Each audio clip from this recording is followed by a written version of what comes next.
Salut tout le monde, c'est Rafou, j'espère que vous allez bien. Aujourd'hui, je vais parler d'une nouvelle vidéo. Euh, un sujet assez triste. La fin du support de la PS4. Vous le savez, à partir du 8 avril 2026, la PS4 est plus supportée par PlayStation. C'est quelque chose d'assez triste parce que c'est une console qui en a marqué plus d'un. Fait que pour vous parler de ça aujourd'hui, je vais vous expliquer un peu qu'est-ce qui va arriver après la fin du support. Et avant de commencer, ça prend un contexte. La PS4 est sortie en 2013. Elle a eu plus de 117 millions de consoles vendues dans le monde. C'est la cinquième console la plus vendue du monde derrière la grande Game Boy. Puis les exclusivités y ont été assez marquantes. Parce que sur cette console-là, on a eu les premiers The Last of Us puis Spider-Man. Mais qu'est-ce qui va vraiment changer en 2026? Qu'est-ce qui va vraiment changer en 2026? C'est que, mettons, Sony il coupe le PSN. Fait que certaines sorties sur le PSN ne seront plus là. Comme, mettons, vous allez pas avoir des. Vous auriez plus de jeux gratuits à chaque mois, puis des choses comme ça. Puis les grands jeux, comme les AAA, vous les aurez plus sur PS4. Fait que, pas GTA 6. Puis les fonctions touchées, c'est surtout le partage de médias, puis les profils utilisateurs, puis le stockage des données. Fait que des choses qui sont plus techniques, que genre occasionnel, ça va pas les déranger.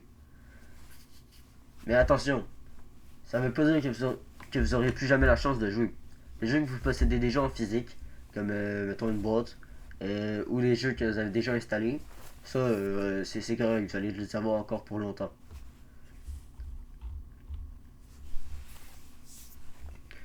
C'est ça que je vous disais, ta personne ne va pas mourir du jour au lendemain, elle sera morte puis tu pourras plus jamais rien faire. Euh, mais mettons, si t'es abonné au PS Plus, au PS4, ça je vous conseillerais peut-être de vous désabonner. Parce que tu payes le même prix que ceux sur PS5, puis t'as moins d'avantages que eux. Puis tu payes pareil. Puis aussi, certains développeurs arrêtent de soutenir leurs jeux sur les consoles. Comme par exemple Genshin Impact qui s'est retiré du PlayStation Store récemment. Mais là, on entre dans une partie plus spéciale. Parce que moi, je me suis fait une idée, une petite théorie, puis je vais vous la partager. Parce que vous trouvez pas ça bizarre que, comme par hasard, Sony enlève le support de la PS4, une console qui coûtait plus très cher à acheter en occasion. Ils font le 8 avril, puis comme par hasard, le 2 avril, on augmente la PS5 de prix. Parce que oubliez pas, la PS5 est passée de 649$ canadiens à 749$ canadiens pour une console avec un lecteur de disque. Puis, puis, non, PS5 Pro.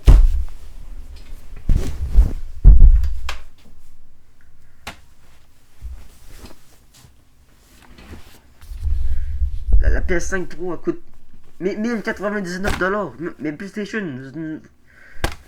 vous nous avez cru pour qui? Mr Beast? C'est vraiment de la. C'est de la merde. Le pire, c'est que c'est pas mieux, c'est Xbox.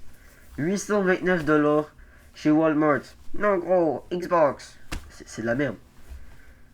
Sérieux, qu'est-ce qui arrive? Une console de jeu, c'était censé être accessible pour les gens qui, justement, ne peuvent pas être sur ordinateur. Ou juste pour ceux qui préféraient être sur une console. Puis là, ça coûte 1000$ pour une console qui sera remplacée dans 2 ans par une console qui va coûter encore plus cher. Parce que n'oubliez pas, la PS6, elle va sortir un jour, puis elle va-tu coûter 2000$? Je veux dire, 2000$, c'est le prix genre de une, une PS1 comme pour les développeurs. Fait que sérieux, c'est de la merde pour les consoles en ce moment. Puis moi, je vous propose que ceux qui sont sur console puis ça coûte trop cher, achetez pas de PS5, achetez pas de Xbox Series X, rejoignez la race supérieure des ordinateurs. Sérieux, on a toutes vos exclusivités quasiment. Puis on peut jouer tranquille, on peut faire plein d'autres choses avec. Non mais plus sérieusement, ça s'annonce mal pour la suite des jeux vidéo. Moi, je vous dis, faites attention à vous. Fait que c'était la fin de cette vidéo-là. J'espère que vous avez appris quelque chose en regardant ma vidéo. Puis moi je vous dis que comme d'habitude, dites-moi en commentaire ce que vous avez pensé de ma vidéo, s'il y a des choses à améliorer. Si vous voulez me donner des idées de vidéos, ça va me faire plaisir. Fait que merci d'avoir regardé, puis moi je vous dis à la semaine prochaine.